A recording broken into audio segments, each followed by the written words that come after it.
আচ্ছা, আজকে তার পরের জিনিসটা কালকে যেটা আগের দিন যেটা পড়িয়েছিলাম তার ঠিক পরের পার্টটাই আমি পড়াবো। সেটা হচ্ছে যে নাস্ট ইকুয়েশনের পরে পরের জিনিসটা যেটা পড়ে লোকেরা সেটা হচ্ছে ইলেকট্রোকেমিক্যাল সিরিজ।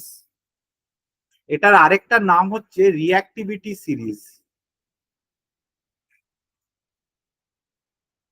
এটার কাজ হচ্ছে কি, it arranges metals and semi metals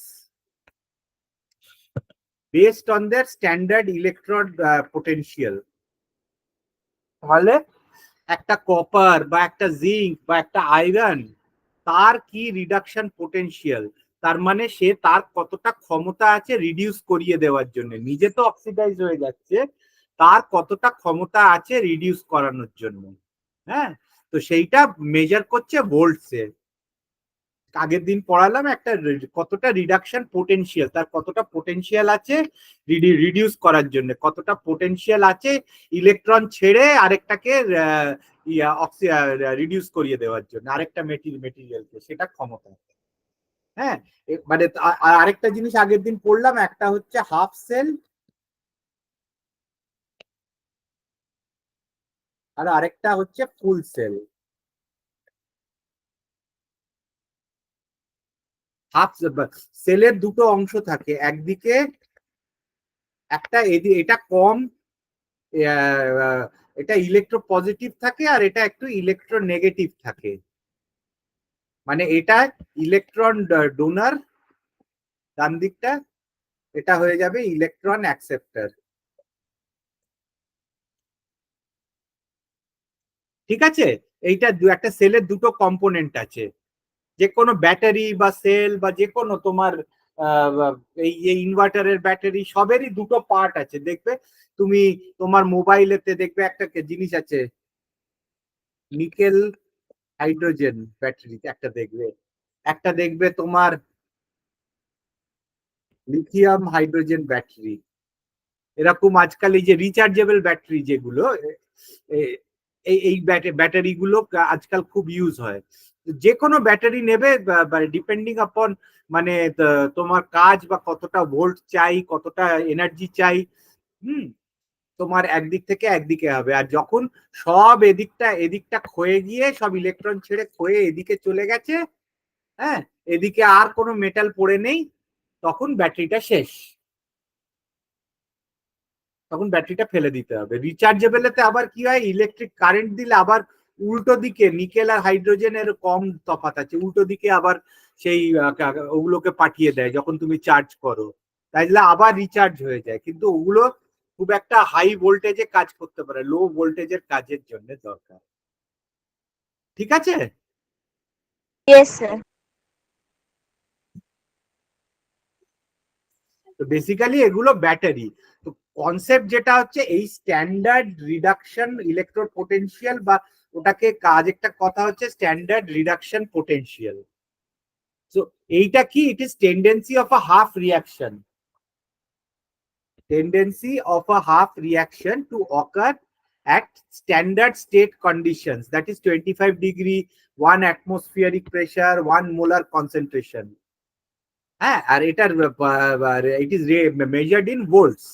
তার মানে এইদিকে একটা রয়েছে, এদিকে একটা রয়েছে, মাঝখানে একটা ভোল্ট মিটার বা পোটেনশিওমিটার রয়েছে। ইলেকট্রনটা যেই ফ্লো করে এটার মধ্যে যাচ্ছে, এই ভোল্ট মিটারেতে রিডিংটা দিচ্ছে।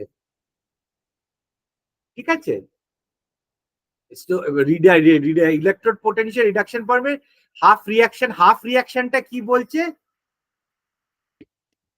It also measures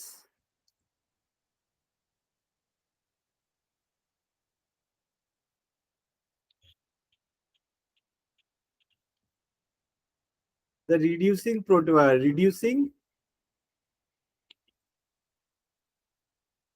potential of right side half cell। এই অর্ধেকটা সেলকে হাফ সেল বলা হচ্ছে, আর পুরো দুটো মিলিয়ে ফুল সেল বলা হচ্ছে। তো ইলেকট্রোকেমিস্ট্রিতে সবসময় হাফ সেল করেই করে। ফুল সেলটা তো আলটিমেট তোমার নেট, মানে নেট প্রোডাক্ট, নেট বিরিয়ানি যেটা বেরোবে। কিন্তু তার আগে একদিকে বিরিয়ানির ভাত আছে আর একদিকে বিরিয়ানি মাংস রয়েছে, দুটোকে আলাদা রাখতে হবে। হ্যাঁ, তো এই এই এই এই জিনিসটা হচ্ছে দুটো আলাদা করে বুঝতে হবে আর কি, বেসিক্যালি সামথিং লাইক দ্যাট। একটা মানে ইলেকট্রোকেমিস্ট্রি বোঝার জন্য অলওয়েজ মনে রাখবে হাফ সেল আর ফুল সেল, এই দুটো জিনিস রয়েছে। আচ্ছা, এটা হচ্ছে একটা potential difference between the electrode and the solution when the electrode is connected to a standard hydrogen electrode। তার মানে এদিকে একটা স্ট্যান্ডার্ড হাইড্রোজেন ইলেকট্রোড বসিয়ে দিয়েছে, আর এইদিকে বসিয়ে দিয়েছে তোমার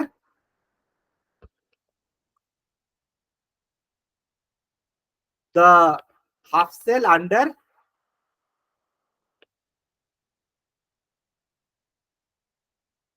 consideration। স্ট্যান্ডার্ড হাইড্রোজেন ইলেকট্রোডটা কি? স্ট্যান্ডার্ড হাইড্রোজেন ইলেকট্রোড হচ্ছে এদিকে একটা হাইড্রোজেন দিয়ে দিয়েছে আর তার মধ্যে প্ল্যাটিনাম ইলেকট্রোড, দুটোই non reactive. So under standard conditions, মানে 25 ডিগ্রি টেম্পারেচার বলো বা তোমার ইয়ে বলো, মানে এখানে তোমার কি রয়েছে, প্ল্যাটিনাম রড, প্ল্যাটিনাম রড আর এদিকে হাইড্রোজেনের সলিউশন রয়েছে। না, যেভাবেই করুক, হাইড্রোজেন সলিউশন বা জেল বা যেভাবেই হাইড্রাইড একটা কিছু রেখে দিয়েছে, এটাকে এর মধ্যে কানেক্ট করে দিয়েছে। এটার ভ্যালু অলওয়েজ যখন এইটাকে এটার সঙ্গে করা হয়, এদিকেও যদি স্ট্যান্ডার্ড হাইড্রোজেন ইলেকট্রোড, এদিকেও যদি স্ট্যান্ডার্ড হাইড্রোজেন ইলেকট্রোড, এটাকে জিরো ধরা হয়, 0 volts. SHE under standard conditions 0 volts, মানে এর কোনো ইলেকট্রো পজিটিভও নয়, ইলেকট্রো নেগেটিভও নয়, যদি ভেতরে প্ল্যাটিনাম ইলেকট্রোড হয়। কেন? হাইড্রোজেন থেকে ইলেকট্রন বেরোতে পারবে না, প্ল্যাটিনাম নেওয়ার ক্ষমতা নেই প্ল্যাটিনাম, তাই জন্য প্ল্যাটিনাম নিয়েছে। তো এইটাতে একটা 0 ভোল্ট ধরেছে। এবারে তার তুলনায় এইদিকে যেটাকে, ডান দিকে যেটাকে স্টাডি করা হচ্ছে, তার তুলনায় ডান দিকে যেটাকে স্টাডি করা হচ্ছে, সেইটা কতটা ইলেকট্রো পজিটিভ কি ইলেকট্রো নেগেটিভ। তার মানে সে ইলেকট্রন নেওয়ার ক্ষমতা বেশি না ইলেকট্রন দেওয়ার ক্ষমতা বেশি, সে বেটার রিডিউসিং এজেন্ট না বেটার অক্সিডাইজিং এজেন্ট। আমরা ব্যাটারির ক্ষেত্রে ডান দিকেরটা খুব ইম্পর্টেন্ট হয়, কেন? সেটা হচ্ছে তোমার যে ইলেকট্রনটা দেবে, ইলেকট্রনটা যেই পাস করবে ওইখানে একটা এনার্জি পায়, সেই এনার্জিতে তোমার কাজগুলো হয় ব্যাটারির। হ্যাঁ, তো ইলেকট্রনের রিডিংটা এই ভোল্ট মিটারেতে রিডিংটা হয় মাঝখানে। বুঝতে পেরেছো স্ট্যান্ডার্ড হাইড্রোজেন ইলেকট্রোড কোনটা? Yes, sir. হ্যাঁ স্যার। আরেকটা এখানে স্ট্যান্ডার্ড হাইড্রোজেন ইলেকট্রোড এখানে লিখেছি,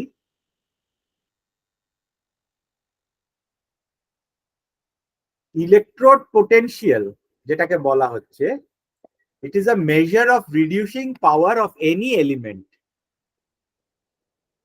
হ্যাঁ, এটাকে স্ট্যান্ডার্ড রিডাকশন পোটেনশিয়াল বলছে। Standard hydrogen electrode is used as a reference electrode when calculating the standard potential of a half cell। তুমি একটা হাফ সেল এর তুমি এই ইটাকে ক্যালকুলেট করছো, E0। এই কি করছিস? করিস না, নষ্ট করিস না, রেখে দে ওটাকে। অকম্য করছিস কেন? কেটে নিয়ে চলে যা, অকম্য করছিস কেন? এটা ভালো জিনিস না, আমাকে লাগাবে না, তুমি নিয়ে গিয়ে খেলো ওখানে, আমি একটা ক্লাস নিচ্ছি। তো E0টা হচ্ছে, এটা হচ্ছে স্ট্যান্ডার্ড রিডাকশন পোটেনশিয়াল। হ্যাঁ, এটা ধরো জিঙ্ক হতে পারে, কপার হতে পারে, আর এই দিকে রেখেছো হাইড্রোজেন, স্ট্যান্ডার্ড হাইড্রোজেন বা ইলেকট্রোড SHE। এবারে জিঙ্ক থেকে এইখানে যখন যাচ্ছে ইলেকট্রনটা, বা যেদিকে যাচ্ছে ইলেকট্রনটা, যদি ইলেকট্রনটা এদিক থেকে এদিকে যায় তাহলে ভ্যালুটা নেগেটিভ আসে, ডান দিক থেকে বাদিক গেলে ভ্যালুটা নেগেটিভ আসে। সে আইদার এটা নেগেটিভ আসবে এই ডাইরেকশনেতে বা পজিটিভ আসবে এই ডাইরেকশনে, হাইড্রোজেন থেকে এদিকে যাবে। তো এইভাবে এটাকে ক্যালকুলেট করা হয়। মানে হাইড্রোজেন ওখান থেকে ইলেকট্রন নেবে বা হাইড্রোজেন থেকে হ্যাঁ, ইলেকট্রন পাবে? উল্টোটা ভাব, জিঙ্ক আচ্ছা, হাইড্রোজেনকে দেবে বা জিঙ্ক হাইড্রোজেনের থেকে নেবে। জিঙ্ক হাইড্রোজেনকে দেবে বা হাইড্রোজেনের থেকে নেবে। হ্যাঁ, হ্যাঁ, আচ্ছা, উল্টো ভাব, কেন তুমি হাফ সেলটাকে ক্যালকুলেট করছো। আচ্ছা, যখন পজিটিভ থাকবে তখন হাইড্রোজেনটা দেবে? হাইড্রোজেনটা দেবে না, তুমি হাইড্রোজেনটা দেবে ভেবেও না, জিঙ্ক নেবে। আচ্ছা। হ্যাঁ, মানে কিছু কিছু জিনিস যাকে বলে না, আমরা সবাই জানি কিন্তু মুখে বলি না। হ্যাঁ, অনেকটা তাই, সেটাকে উল্টো ভাবে বলি আমরা, ওই রকম টাইপের। হ্যাঁ। স্যার এই পজিটিভ নেগেটিভটা প্রচন্ড মানে কনফিউজিং, 12 হতো এখনো হচ্ছে। না, কনফিউজিং কি আছে, জিঙ্ক থেকে ইলেকট্রন গেলে, আমি এখানে লিখে দিই, জিঙ্কের জায়গায় আমি এক্স এক্স বলে ধরছি।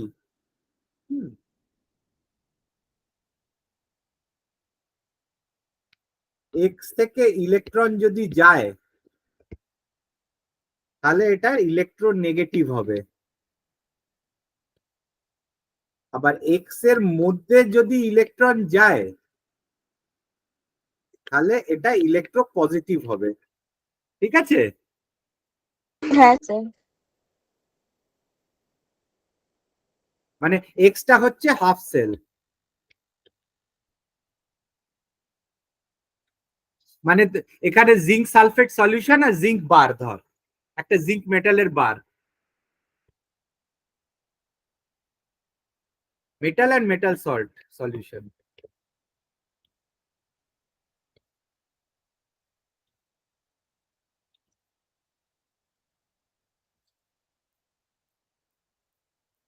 এটা হচ্ছে মোট কথা বেসিক্স। এটা ওই যা বলেছে 2H প্লাস প্লাস 2 ইলেকট্রন গেলে H2 হয়ে যায় gas. Reaction takes place on a platinum electrode. Pressure হচ্ছে 1 বার, মানে 1 atm অ্যাটমসফেরিক প্রেসার। আচ্ছা, এবারে ইলেকট্রোকেমিক্যাল সিরিজ কি জিনিস, এটাকে অ্যাক্টিভিটি সিরিজও বলা হয়।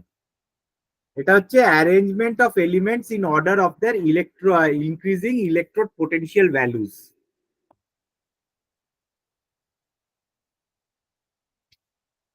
আচ্ছা,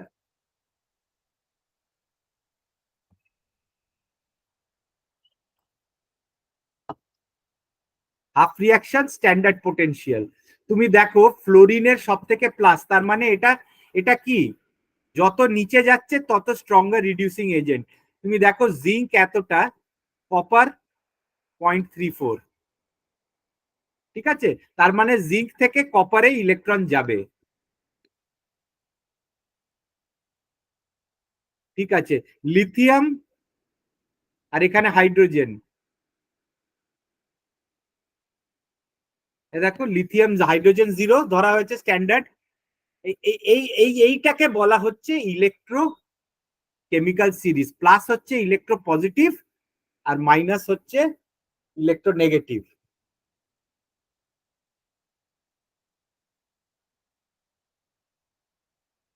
ঠিক আছে, হ্যাঁ স্যার। এই এই লাইনটাকে কেটে দে তো, এই লাইনটা ভুল লিখেছি। ঠিক আছে, ঠিক আছে স্যার।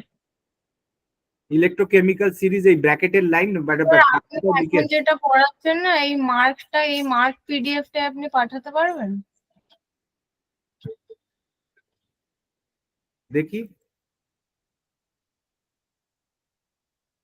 হ্যাঁ, পাঠাতে পারা যাবে। ঠিক আছে স্যার, তাহলে এটাই পাঠাবেন, কারণ এখানে কাটাকুটি সেজন্য বলছি। হ্যাঁ,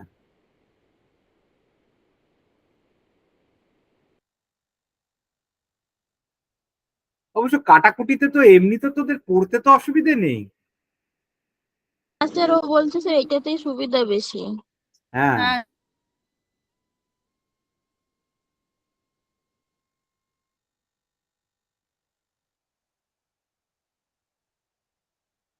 আচ্ছা, তো তুই দেখ জিনিসটা, এই জিনিসটাই পড়তে হবে, ঠিক আছে? এবারে অ্যাপ্লিকেশনসটা তার কি কি রয়েছে আমি ভুলে গেছি, ওটা এই আগের নোটটাতে দিতে। এটা নর্মালি এটা আগের নোটের মধ্যেই ছিল।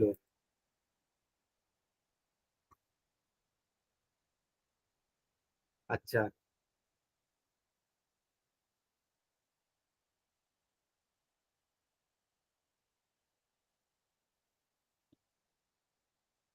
এবারে এবারে এটার কাজটা কি, এই ইলেকট্রোকেমিক্যাল সিরিজ দিলে তুমি বুঝে যাবে যে কোন আয়নটা নিলে, হ্যাঁ, অ্যাটমসফিয়ারের কন্ট্যাক্টেতে ইলেকট্রন ছেড়ে ওটা কোরোড না করে যায়। মানে তুমি যখন একটা সেল চলছে, এখানে মেটাল বারটা এখান থেকে তোমার যাচ্ছে, ইলেকট্রনটা ফ্লো করছে এদিকে, হ্যাঁ, এই দিস সেল কোরোডস, অ্যাটমসফিয়ারকে ইলেকট্রন দিয়ে এনার্জি দিয়ে দিচ্ছে ব্যাটারি, ব্যাটারি ডিসচার্জ হয়ে যাচ্ছে মানে নিজে নিজেই। হ্যাঁ, এবারে তুমি ইলেকট্রোকেমিক্যাল সিরিজে এমন একটা জিনিস নেবে যেটা ইলেকট্রনকে কম দেবে, হবে কোনটা বেশি কোরোড করবে কোনটা কম কোরোড করবে, যার বেশি থাকবে সে বেশি তাড়াতাড়ি কোরোড করে যাবে, আর যার কম থাকবে সে কম তাড়াতাড়ি করে দেবে।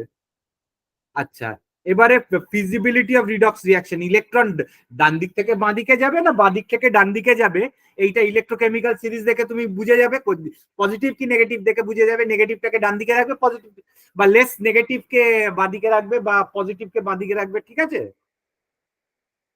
হ্যাঁ স্যার। আর খুব বেশি দূরে মানে ভীষণ পজিটিভ আর ভীষণ হয়তো যাবে, কিন্তু সেটা তুমি ব্যাটারি হিসেবে ব্যবহার করতে পারবে না, ভেরি ফাস্ট চার্জ বেরিয়ে যাবে। খুব বেশি মানে যেখানে খুব হাই এনার্জি দিতে হয় সেখানে এই ডিফারেন্সটা বেশি দিতে হবে। যেরকম তোমার ব্যাটারি বা মোবাইল এগুলো কম লাগে কিন্তু অনেকক্ষণ, অনেক কনসিস্টেন্সি অনেকক্ষণ ধরে লাগে, তাই জন্য ওরা খুব কাছাকাছি দেয়, বুঝতে পারলে তো? আর তারপরে তুমি চাও যেটা রিচার্জেবল হয়, যে একটুখানি কারেন্ট দিলেই ওটা আবার উল্টো দিকে ইলেকট্রনটা চলে যাবে, গিয়ে এদিকটাকে ভরিয়ে দেবে, ডান দিককে ভরিয়ে দেবে, বাঁ দিককে কমিয়ে দেবে, তারপরে আবার ডান দিক থেকে বাঁ দিক গিয়ে ডিসচার্জ হয়ে যাবে মোবাইল, আবার মোবাইল ব্যাটারিকে চার্জ করলে আবার বাঁ দিক থেকে ডান দিকে ইলেকট্রনটাকে এনার্জি দিয়ে ঠেলে পাঠিয়ে দেওয়া হচ্ছে। বুঝতে পারলি জিনিসটাকে? মানে ধর হ্যাঁ স্যার। ডান দিক থেকে বাঁ দিক ইলেকট্রন যাচ্ছে তো মোবাইলের ব্যাটারিতে, মানে ডান দিকটা মানে ডান দিক বলছি না, মানে অ্যাকচুয়ালি ডান দিক সে বাঁ দিকেও থাকতে পারে, বুঝতে পারলি? ডান দিক মানে হ্যাঁ ওই যে স্যার। হাফ সেল যেটাকে বলছি। তো ডান দিক থেকে যেই বাঁ দিকে যাচ্ছে, আস্তে আস্তে কি হচ্ছে, ডান দিকের যে মেটাল ইলেকট্রোডটা ধর ওইদিকে লিথিয়াম দেওয়া রয়েছে সেটা, আর উল্টো দিকে প্ল্যাটিনাম হাইড্রোজেন ব্যাটারিটা দেওয়া রয়েছে, ব্যাটারির ওই জন্য দাম মোবাইলে, তো ওইটা দেওয়া রয়েছে। এবারে লিথিয়াম থেকে হাইড্রোজেনের মধ্যে যাচ্ছে, এটাতে কি হচ্ছে, লিথিয়ামের যে বারটা দিচ্ছে লিথিয়ামটা ক্ষয়ে যাচ্ছে, আস্তে আস্তে লিথিয়াম পুরো সল্টে হয়ে লিথিয়ামটা গিয়ে উল্টো দিকে হাইড্রোজেনে গিয়ে বসছে, লিথিয়াম হাইড্রাইড তৈরি করছে, মানে উল্টো দিকে সলিউশন তৈরি করছে লিথিয়াম হাইড্রাইডের, ও জেল মানে সলিউশন না, একটা জেল, থকথকে জেল তৈরি করে, লিথিয়াম হাইড্রোজেনের জেল তৈরি করছে। এবারে সেই যখন লিথিয়াম সব শেষ হয়ে গেল, ব্যাটারিও তোমার ডিসচার্জ হয়ে গেল, আর পাওয়ার নেই মোবাইলে, আবার যখন কারেন্টে চার্জ করছো সেটা কি করছে, যে এনার্জিটা হাইড্রাইড থেকে এনার্জি দিয়ে তোমার ইলেকট্রনটা জোর করে ওই লিথিয়াম আয়ন গুলোকে এদিকে পাঠিয়ে দিচ্ছে আবার, ঠিক আছে? মানে হাইড্রোজেন থেকে লিথিয়াম যাওয়াটা নন স্পন্টেনিয়াস প্রসেসের মধ্যে পড়ছে। হ্যাঁ, নন স্পন্টেনিয়াস প্রসেসের মধ্যে পড়ে যাচ্ছে, মানে তুমি আগেনস্ট দ্য থার্মোকেমিক্যাল গ্রেডিয়েন্টে তুমি যাচ্ছ, ঠিক আছে স্যার। উল্টো দিকে সেটার জন্য তোমার এনার্জি লাগবে, সেই এনার্জিটা তুমি চার্জ করছো, তুমি কারেন্ট দিয়ে চার্জ করছো, সুতরাং প্রত্যেকবার মোবাইল চার্জ করছো বা ল্যাপটপ চার্জ করছো, গল্পটা এইটাই হচ্ছে, দুঃখের আচ্ছা গল্প, স্যার। ঠিক আছে? হ্যাঁ স্যার। তাই জন্য ওইটা গ্যালভানিক সেলস আর ব্যাটারিতে কাজ করা যায়। ইলেকট্রোপ্লেটিং তো তোমার অনেক, এই ইলেকট্রোপ্লেটিং দারুণ জিনিস, তোমার একটা মেটালকে জিঙ্ক দিয়ে কভার করলে মেটাল অ্যামালগ্যাম তৈরি করে, সেই অ্যামালগ্যাম গুলো আরো কাজের, কপার ব্রাস এইসব অনেকগুলো, থার্মোকাপল, হ্যাঁ, একদিকে একটা বেশি বেঁকে যায় একটা কম বেঁকে যায়, যেই একটা মেটাল বেশি বেঁকে যায় টিং টিং টিং টিং টেম্পারেচার এসে গেছে, টেম্পারেচার সেন্সর হিসেবে কাজ করে। এই আর ইলেকট্রোপ্লেটিং হচ্ছে এই যে বাদিকে যেটা রয়েছে, যে প্লেটটা রয়েছে তার উপরে ধর গিয়ে জিঙ্কের কোটিং, কপার রেখেছে, কপারের উপরে জিঙ্কের কোটিং পড়ে গেল, তুমি একটা ইলেকট্রোপ্লেটিং করে দিলে, এটাতে কাজ রয়েছে, অ্যাপ্লিকেশনস। আচ্ছা, আরেকটা জিনিস হচ্ছে ফর্মাল পোটেনশিয়াল, E0 ড্যাশ সেটাকে বলা হয়। হ্যাঁ, এইটা হচ্ছে এই নর্মালি কি স্ট্যান্ডার্ড ইলেকট্রড পোটেনশিয়াল বা স্ট্যান্ডার্ড রিডিউসিং পোটেনশিয়াল একটা স্ট্যান্ডার্ড কন্ডিশনে ব্যাপারটা হচ্ছে, কিন্তু তুমি কি সারাক্ষণ রাস্তায় ঘুরে বেড়াচ্ছ মোবাইল নিয়ে, হ্যাঁ, স্ট্যান্ডার্ড কন্ডিশনে থাকছে? থাকছে না তো। আজকে গরম কালকে ঠান্ডা, স্ট্যান্ডার্ড কন্ডিশন থাকছে না তো। আজকে প্রেসার বেশি, অ্যাটমসফিয়ারিক প্রেসার, ঝড় হচ্ছে বেশি, কালকে একেবারে মানে গরমে ফাটিয়ে দিচ্ছে, প্রেসার একেবারেই, অ্যাটমসফিয়ারিক প্রেসার নেই।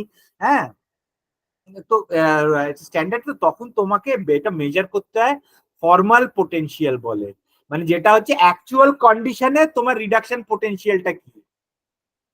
হ্যাঁ, অ্যাকচুয়াল টেম্পারেচারেতে এই এত ডিগ্রি থেকে এত ডিগ্রি টেম্পারেচারের মধ্যে হোয়াট ইজ দ্য পোটেনশিয়াল, সেটাই তো আসল। স্ট্যান্ডার্ডটা তুমি তো জানলে ক্ষমতা আছে, স্ট্যান্ডার্ড কন্ডিশন তো আইডিয়াল কন্ডিশন, তাই না? এটাতে তুমি পারবে না, তাই জন্য এই ফর্মাল পোটেনশিয়ালটা জানাটা দরকার। এটাই হচ্ছে মানে এটা predict the direction of electron transfer. ঠিক আছে, দিস কন্ডিশন মানে pH, ionic strength, concentration of complexing agent, আরো আছে কমপ্লেক্সিং এজেন্টেতে তোমার অনেক চেঞ্জ হয়ে যায় ব্যাটারিতে, তোমার এই আয়ন গুলো গিয়ে না একটা কমপ্লেক্স তৈরি করে ফেলে, তাতে আবার ব্যাটারির পাওয়ার বেড়ে যায়, কমে যায়, অনেক কিছু, সেটা পরের দিন পড়াবো। হ্যাঁ, তো এই জিনিসটা, এইটা বুঝতে পেরেছিস তো, ইলেকট্রিক্যালি কেমিক্যাল সিরিজ। হ্যাঁ স্যার। এইটা একটু ভালো করে পড়ে নিবি, পড়তে হবে। এটা একটু ভালো করে লিখে নিবি, লিখে নিলেই হয়ে যাবে। মানে তোকে বুঝে পড়তে হবে, বুঝতে পারলি তো? হ্যাঁ স্যার। না বুঝে পড়লে মুশকিল। ঠিক আছে, আজকে এখানেই রাখি। আবার কবে যেন একটা ফিক্স করলাম, টিউসডে না থার্সডে? থার্সডে। টিউসডে আপনি রাখতে পারেন, অসুবিধা নেই।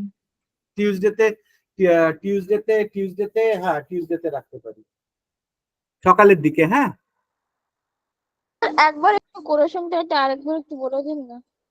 কোনটা কোরোশন? হ্যাঁ স্যার, মানে এমনিই বলে দিন, স্ক্রিনশট করতে হবে। না, এমনি হচ্ছে ধর ডান দিকে কি থাকে, একটা মেটালের সলিউশন থাকে জিঙ্ক সালফেট, আর জিঙ্ক বার থাকে, এটা হ্যাঁ জিঙ্ক মেটালের একটা বার, মেটাল বার, মানে একটা কলুমের মতন একটা বার দাঁড়িয়ে ঢুকিয়ে দেয় ওই, আর কার মধ্যে ঢুকিয়ে দেয়, সলিউশনের মধ্যে ঢুকিয়ে দেয়, জিঙ্ক সালফেট সলিউশন বা জিঙ্ক ক্লোরাইড, যেটা মানে ডিপেন্ডিং আপন মানে একটা জিঙ্ক সলিউশনে দিয়ে দেয়। এবারে আস্তে আস্তে যখন উল্টো দিকে কপারকে লাগিয়ে দেয়, তখন কি করে, জিঙ্ক থেকে ইলেকট্রোনেগেটিভ বেশি আছে, তো তার ইলেকট্রনের এনার্জিটা বেশি আছে, তো জিঙ্ক থেকে কপারের মধ্যে ইলেকট্রন যেতে শুরু করে দেয় নিজে থেকেই। ঠিক আছে। আচ্ছা স্যার। হ্যাঁ, তো তাতে কি হয়, জিঙ্কটা আয়ন্সটা যায়টা কোত্থেকে, জিঙ্ক সালফেট তো চলে গেল, কিন্তু এদিকে জিঙ্কটা বেরোচ্ছে, যে জিঙ্কটা বেরোচ্ছে বারটা, যে জিঙ্কের বার আছে সেটা তো আস্তে আস্তে ক্ষইতে শুরু করে দিয়ে, হ্যাঁ স্যার। সেটা গিয়ে সেই ইলেকট্রন গুলো সেই জিঙ্ক সালফেটের কনসেন্ট্রেশনটা বেড়ে যাচ্ছে, এদিকে সলিউশনে জিঙ্ক সালফেটের কনসেন্ট্রেশন বেড়ে যাচ্ছে, কিন্তু জিঙ্কের বারটা তো ক্ষয়ে যাচ্ছে। আচ্ছা। বুঝতে পারলি? জিঙ্ক সালফেট ডান দিকের কথাটা ভাব, জিঙ্ক সালফেটের বারটা ক্ষয়ে যাচ্ছে, জিঙ্ক সালফেটে কনসেন্ট্রেট করে যাচ্ছে, আর এই উল্টো কি হচ্ছে, উল্টো ইলেকট্রনটা গিয়ে কপার সালফেটের কনসেন্ট্রেশন কমে যাচ্ছে, এদিকে কপার সালফেট কমে যাচ্ছে, কিন্তু কপার মোটা হয়ে, কপারের বারটা আবার মোটা হয়ে যাচ্ছে বাঁদিকে। ঠিক বুঝতে আছে পারলি? স্যার। বাঁদিকে কপারের বারটা মোটা হয়ে যাচ্ছে। তো এই যে যেটা আবার এই রিচার্জেবল ব্যাটারিতে কি হয়, এনার্জিতে নন স্পন্টেনিয়াস করে কপারের বারটাকে কমিয়ে দিয়ে আবার এদিকে জিঙ্কের বারটাকে বাড়িয়ে দিচ্ছে, তার উপরে আবার জিঙ্কের মেটালটা ডিপোজিট করতে শুরু করেছে, জিঙ্ক সালফেটের কনসেন্ট্রেশন কমে যেতে, মানে জিঙ্ক সালফেট থেকে জিঙ্ক আয়নটা নিচ্ছে, আর এই কপারের থেকে ইলেকট্রনটা নিয়ে নিচ্ছে উল্টো দিকে এনার্জিতে গিয়ে, আবার ওটাকে তুমি রিচার্জেবল করে দিতে পারছো।